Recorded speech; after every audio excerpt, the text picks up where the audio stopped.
Welcome to our channel. Today we how to upgrade your incident reporting with Jira step by step clearly. First, log into your Jira account using your credentials. Navigate to the project where you want to set up incident reporting. Click on the Issues tab located in the left sidebar. Select Create to open a new issue window. From the issue type dropdown, choose Incident to categorize the report appropriately. Fill in the summary field with a brief description of the incident.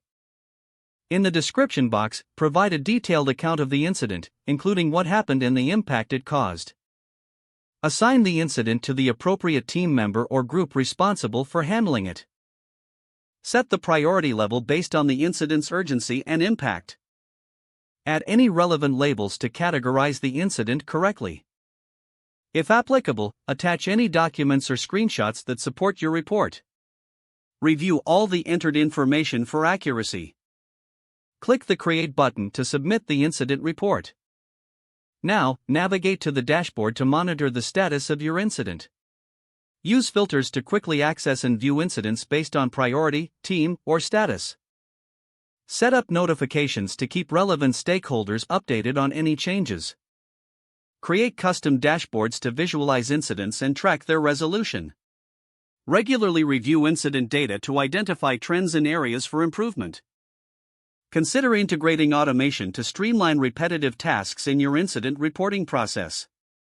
Finally, hold regular retrospectives to assess and refine your incident management strategy. If the page does not load, refresh the browser or try again in a private or incognito window. Make sure you are using the correct email address, then retype it carefully to avoid small typos. If your password is not accepted, use the reset option and create a new strong password you can remember. Check your spam folder for verification or security emails, then complete any requested confirmation steps. Enable two-factor authentication if available to improve account security and reduce unauthorized access risk. After signing in, review your profile details so your contact information and settings are accurate and current. If you see an error message, note it down and try again after restarting your device and log out when you finish, especially on shared devices, to keep your account and payment information secure. Don't forget to like this video and subscribe to our channel for more step-by-step tech guides.